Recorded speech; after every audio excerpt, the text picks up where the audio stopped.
In the winter of 1896, candlelight trembled across a ledger left open on a side table, its pages smelling of dust and ink, its columns ruled with care as if order itself could keep the cold away.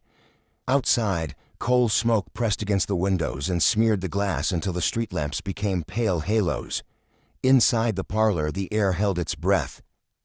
A photographer adjusted his tripod with gloved hands, the metal joints clicking softly, and asked the family to remain still, very still, as if motion were a confession. In that pause before the shutter fell, something heavier than silence settled in the room. The house was narrow and brick, built close to the factory's edge where whistles divided the day into shifts and the night into restlessness. Its parlor was respectable in the way of modest ambition, a patterned rug aligned square with the hearth, a mantel clock that ticked like a measured heart. Dampness lived in the walls and had begun to claim the wallpaper in small blisters that curled and flaked. Oil lamps glowed with a yellow patience that softened edges and hid small faults. The photographer chose this room because it looked proper. Proper rooms told proper stories. The father took his seat first, rigid in a wooden chair whose arms shone from years of polishing. His hand rested on the arm like a claim, fingers relaxed yet certain, the posture of a man accustomed to being believed. He wore his best coat and a collar pressed hard enough to shape his jaw. He did not look at the camera so much as through it, as if beyond the lens waited a future that required his stillness to arrive intact. The mother stood behind him, corseted and straight, her dress falling in lines that refused softness. Her face was unsmiling, not from anger but from habit, eyes trained somewhere beyond the photographer's head, beyond the room, beyond the winter. She had learned the economy of expression early. In her world, a face was a surface, and surfaces were to be kept smooth. If the lamps revealed a faint tension at the corner of her mouth, it was only the tension of duty. The children were placed carefully in front, arranged as objects that needed balance more than comfort. Their shoes were polished until the leather reflected lamplight. Their hair was parted and held in place with water and discipline.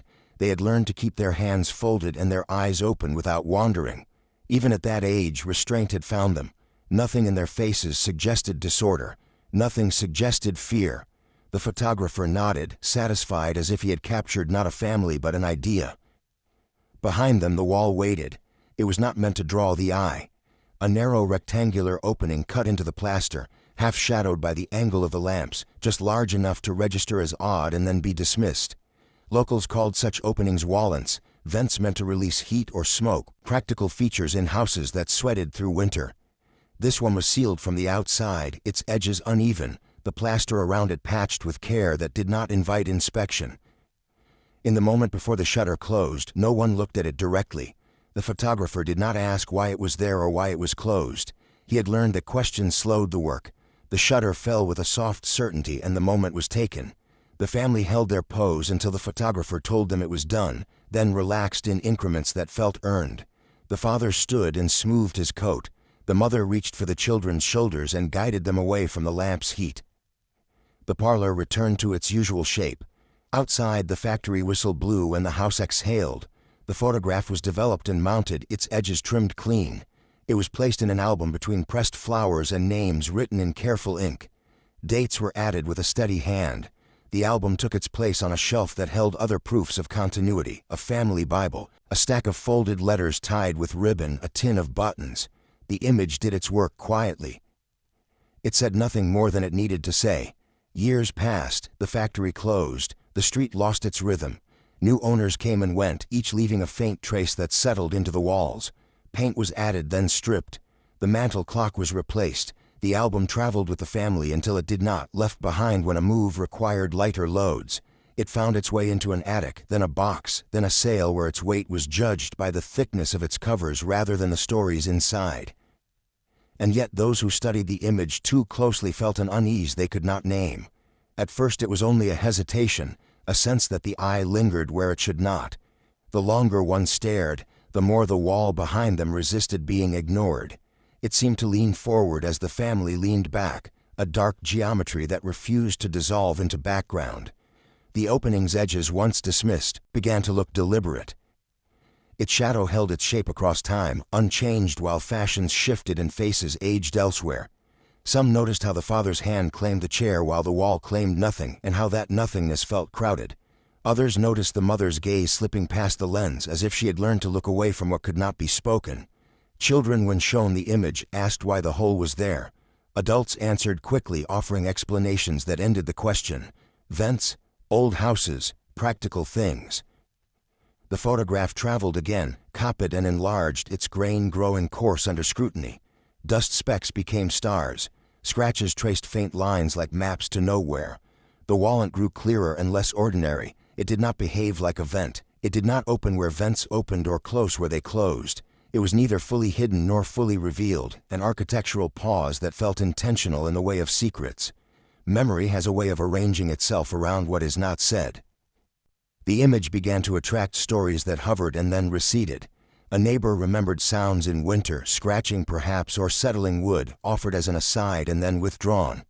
Another recalled that servants did not stay long, but servants rarely did. The album itself absorbed these murmurs and kept them page pressed to page. The flowers flattened into ghosts. What the photograph showed most clearly was stillness. Stillness as virtue, stillness as proof.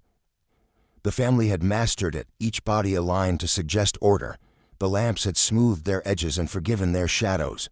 The wall, however, had learned a different discipline. It did not move because it did not need to. It waited. Time altered the house in ways the photograph resisted. New hands patched the plaster, painted over dampness, replaced windows. The opening was covered, then uncovered, then covered again. Each repair added a layer that thickened the past without sealing it. The wallent's outline returned as hairline cracks, as discoloration, as a memory of shape that would not be erased. Houses remember what they hold, and sometimes what they are made to hold remembers back. Those who returned to the image after years away described a change that was not in the photograph but in themselves. The faces seemed tighter. The smiles seemed absent by design. The room felt smaller. The opening grew larger. The longer one stared, the more the wall seemed less like a feature and more like a witness, an eye without a lid that had seen what the lens had not been asked to see. The family kept their pose across the decades, unchanged and unchanging. The wall kept its silence with a patience that did not require reward. Silence can be an act. It can be chosen and maintained with the same care as a polished shoe or a pressed collar. In the image, silence is everywhere, pressed into the fabric of coats, held in the angle of a chin folded into the children's hands. It does not shout, it does not warn, it simply remains. There are photographs that explain themselves at a glance and photographs that wait for the viewer to catch up. This one learned to wait. It waited through changing tastes and through the comfort of explanations that closed doors. It waited while the album gathered dust and while the house changed hands. It waited while memory thinned and while names lost their urgency. It waited because it had been built to wait. What remained unseen behind the wall did not announce itself. It did not rattle chains or write messages in soot. It pressed against the plaster with a pressure that belonged to time rather than force. It shaped the room by absence. It taught the air to pause. In winter, when coal smoke thickened and lamps burned longer, the parlor grew heavy in ways that were blamed on weather and age. The wall held its shape. When the image finally came to rest in a place where eyes lingered by habit, the unease found language without yet finding proof. Viewers leaned closer. They traced the edges of the opening with their gaze. They wondered why a vent would be sealed from the outside. They wondered why no one had asked. Questions gathered without answers, and the photograph accepted them all. In the end, the power of the image lay not in what it showed, but in what it refused to resolve. It offered respectability without comfort, order without warmth, stillness without peace. The wall did not accuse. It did not absolve. It simply existed as it had always existed, a narrow rectangle of withheld space, a measure of how easily a room can look complete while something essential is missing. The lamps went out long ago. The ledger was closed. The coal smoke drifted elsewhere. But the photograph remains, its sepia tones deepened by time, its faces steady in their practiced restraint. The family keeps their pose. The wall keeps its silence. And somewhere in that silence, the sense persists that something unseen was present all along, waiting not to be found but to be noticed. The house was known for its order long before anyone learned to question it, long before the silence it produced began to feel deliberate rather than natural, and in that order the neighbors found comfort. From the street the brickwork looked sound, the windows clean, the steps swept even in winter. People spoke of the father with a certain approval. the way communities often praise men whose lives appear arranged like ledgers, columns balanced, no excess visible. He was described as disciplined, strict but fair, efficient in his work and punctual in his habits, a man whose word carried weight at church and whose presence at the factory suggested reliability rather than ambition. He did not laugh loudly. He did not linger in conversation. He moved through public spaces as if already aware of what was expected of him and intent on fulfilling it without ornament. That reputation traveled faster than truth ever could, and it entered the house ahead of any visitor, settling into the rooms like a rule that did not need to be written down. Inside, the order was not enforced with shouting or anger. There were no slammed doors or raised voices echoing through hallways. Instead, there were procedures. Doors closed softly because they were meant to. Shoes were placed in the same corner each night because that was where they belonged. Meals were eaten at the same hour, with the same plates in the same arrangement, and conversation did not accompany them because conversation invited variation. Silence was not encouraged as a virtue. It was required as a condition of peace. The children learned this early. They learned to chew without sound, to look down when addressed, to wait for instruction rather than offer opinion. The mother moved through these rituals with a quiet precision that bordered on reverence. She wiped surfaces along their edges, folded linens into careful squares, aligned objects so they did not draw attention to themselves. When she cleaned near the wallent, she stopped short of it, wiping the plaster around its perimeter but never across its face, as if crossing that boundary would disturb something that depended on stillness to survive. The wallent itself was spoken of in the language of necessity. Old houses needed airflow, everyone said. He'd had to escape somewhere, especially in winters when coal burned all day and night. It was a practical feature, a small opening meant to serve the house rather than trouble it. The children were warned never to touch it, not with fear but with finality. Some things were not to be handled. Some things were simply there. Servants came and went with quiet regularity. They arrived with modest belongings and careful manners, and they left without ceremony. When neighbors noticed the pattern and asked polite questions, answers were offered quickly and smoothly. Illness, poor character, homesickness, explanations that did not invite follow-up. In that era, hierarchy answered questions before they were fully formed. A respectable family did not need scrutiny. Respectability shielded inquiry the way brick shields fire, absorbing heat until it could no longer be felt from the outside. Those who worked in the house understood this instinctively.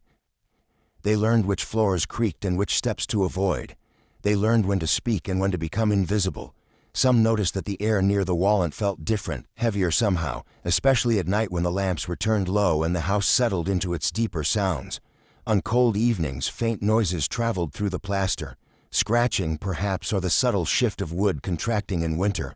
The father dismissed such things before concern could gather around them. Houses made noises. Old structures complained. Explanations arrived early and stayed late, filling the space where questions might have lived. Still, rumors drifted, as they always do, light and uncertain, carried on the breath of those with little power to confirm or deny them. A maid once mentioned hearing breathing where no one stood, a soft, uneven sound that seemed to pause when she paused, as if listening back. She did not repeat the comment. Another servant left abruptly after a winter storm, her departure explained the next day as a family matter. A boy from the neighboring house swore he heard knocking late at night, rhythmic and patient, like someone counting time by touch rather than sound. His parents dismissed it as imagination fed by coal, fumes, and superstition, the sort of thing children invented when shadows stretched too long across bedroom walls. The street accepted these explanations because they fit the shape of the world as people preferred to see it. Injustice did not arrive at the house with violence or spectacle. It arrived quietly through omission, through the choice not to ask why servants did not stay, through the habit of accepting that order equaled virtue, through the comfort of believing that nothing terrible could exist inside a home that looked so proper from the street. The father's discipline was praised without examination. The mother's silence was mistaken for grace. The children's restraint was seen as good upbringing rather than early training in endurance. Behind the wall, time accumulated without measurement. It did not move in hours or days, but in the slow erosion of hope, the kind that leaves no mark on calendars. Each night that passed without change pressed into the plaster. Each winter deepened the stillness. The house learned how to keep secrets not by hiding them aggressively, but by surrounding them with normality so complete that suspicion felt impolite. Lamps were lit, prayers were said, Sundays came and went, and always the wallent remained, neither explained nor explored, its presence normalized by repetition. The order of the house became its alibi. When visitors stepped inside, they noticed the cleanliness, the quiet, the way everything seemed in its place. They did not notice what was missing. Or if they did not name it. Naming would have required them to imagine that cruelty could exist without chaos, that harm could wear the face of routine. The father continued to be spoken of with respect. The mother continued her careful circuits through the rooms. The children grew taller, their silence deepening rather than breaking. Servants continued to arrive and depart, their absences smoothed over by stories that traveled faster than truth. Outside, seasons changed and the factory's fortunes rose and fell, but the house held to its rhythm. At night, when the street quieted and the lamps burned low, the faint sounds returned, sometimes no more than a suggestion, sometimes sharp enough to wake a light sleeper. They were always explained away by morning. Wood, wind, age, the language of dismissal became fluent, and so the injustice remained intact, protected not by walls alone but by collective agreement. Agreement that order was safety. Agreement that respectability was proof. Agreement that silence when shared could pass for peace. Behind the wall, whatever waited learned the sound of footsteps, learned the difference between day and night, learned how long winter lasted. Hope thinned not because it was crushed, but because it was stretched too far without answer. The house absorbed this knowledge and kept it. From the outside, nothing changed. From the inside, the order grew heavier, more exacting, as if it required constant maintenance to hold its shape. No one could say when the first opportunity to ask a real question passed, only that many followed and were ignored. That is how the house functioned. That is how injustice survived. Quietly, completely, waiting. The truth surfaced not with a shout but with paperwork, the quiet language history prefers when it finally decides to speak. Decades had passed by the time the house was marked for demolition, its brick facade deemed unsound, its narrow rooms unfit for modern living. The order that once protected it had aged into inconvenience. Notices were posted. Dates were written down. The house waited again, this time not in secrecy but in certainty. Around the same period, the photograph resurfaced at an estate sale held in a drafty hall that smelled of old wood and dust. Albums lay stacked on tables like abandoned ledgers, their value judged by bindings rather than contents. A local archivist attended out of habit more than hope, trained to recognize years before faces. He purchased the photograph for its date alone, noting the winter of 1896 penciled faintly on the back, unaware that the image had already been waiting for him. It was only later, under brighter light and careful magnification, that the opening in the wall refused to remain invisible. Enlarged, the rectangle sharpened into something unmistakably intentional. Its edges were too precise for neglect, too deliberate for accident. Once seen, it could not be unseen.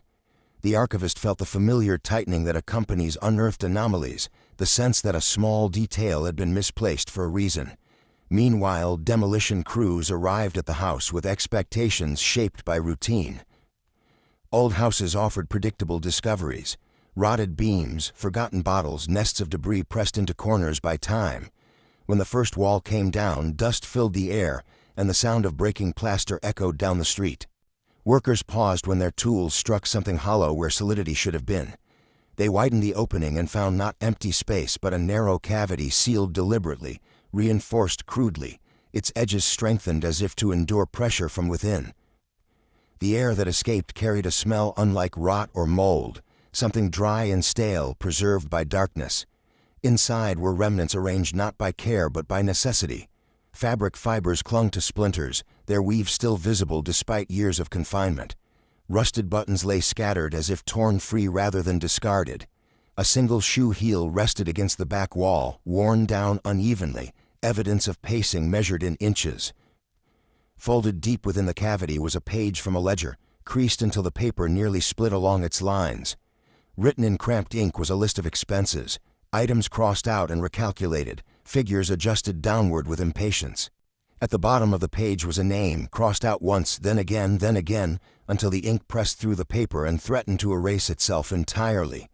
The workers stepped back, unsettled by the sudden presence of intention where there should have been none. Authorities were notified.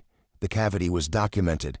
What followed was not immediate revelation but accumulation, the slow gathering of fragments that had waited decades for attention.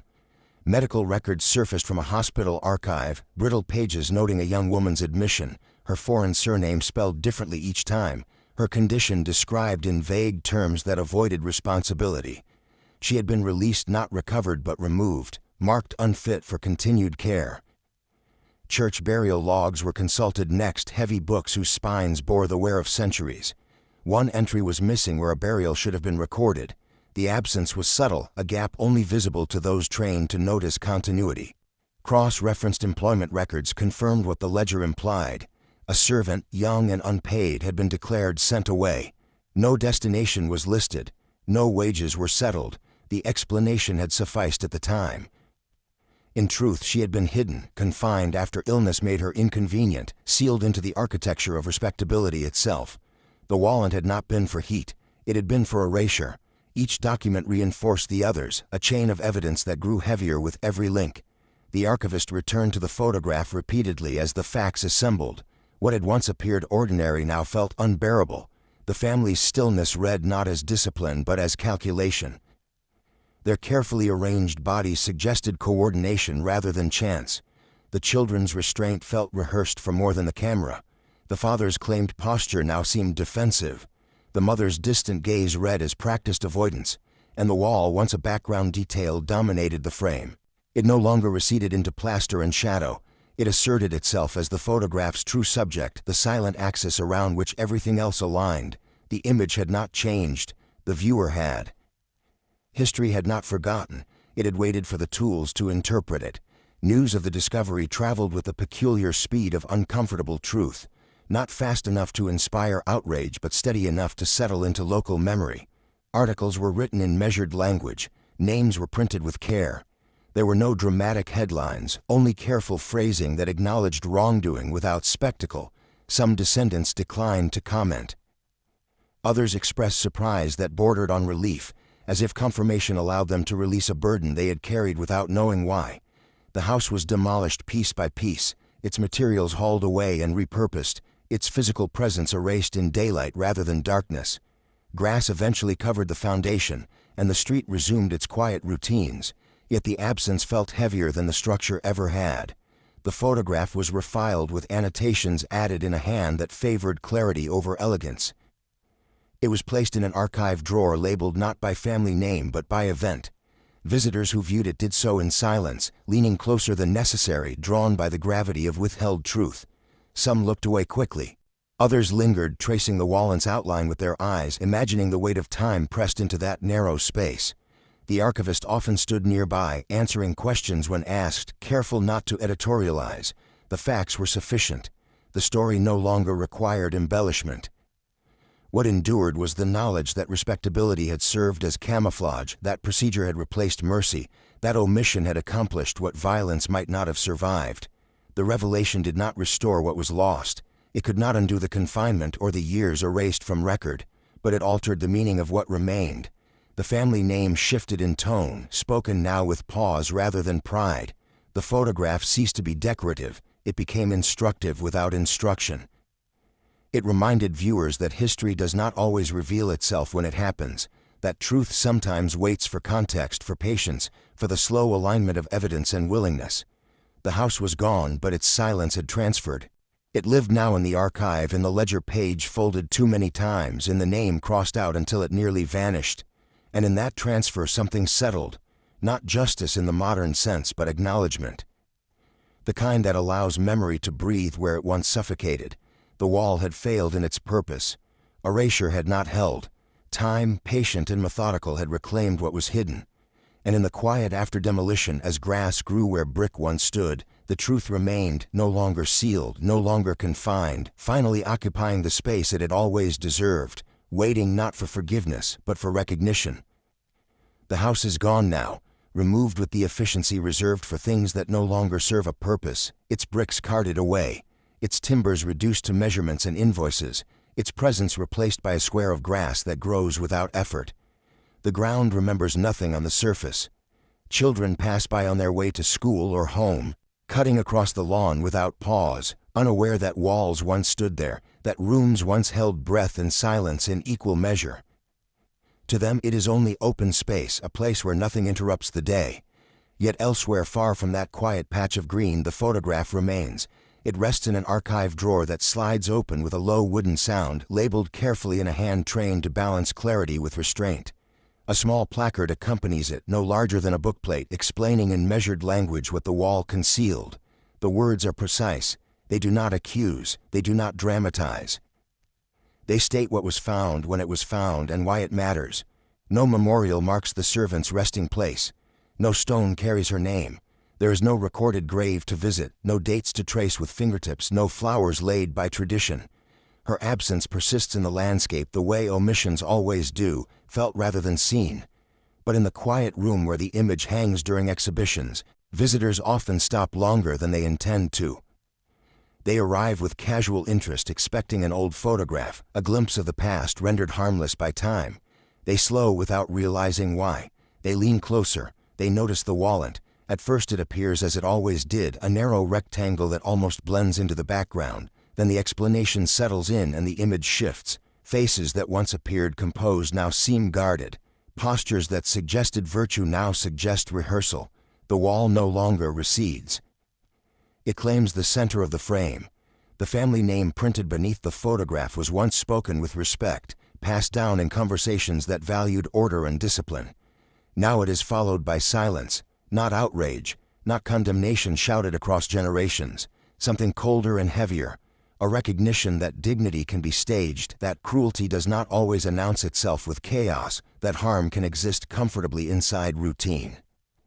Church bells rang when the truth was published, not in ceremony but in habit, their sound marking the hour rather than the revelation. Life continued as it always does. Shops opened, trains ran, children were born who would never know the house except as a line in an archive, yet memories shifted in ways that could not be measured by calendars. The photograph no longer preserved a family, it preserved a warning. Visitors who read the placard often stepped back afterward, creating space between themselves and the image, as if distance might soften what they now understand. Some return for a second look, drawn back by the unsettling calm of it all. There is no violence captured in the frame, no visible suffering, only order, only stillness, only the quiet confidence of people who believed their world would remain intact.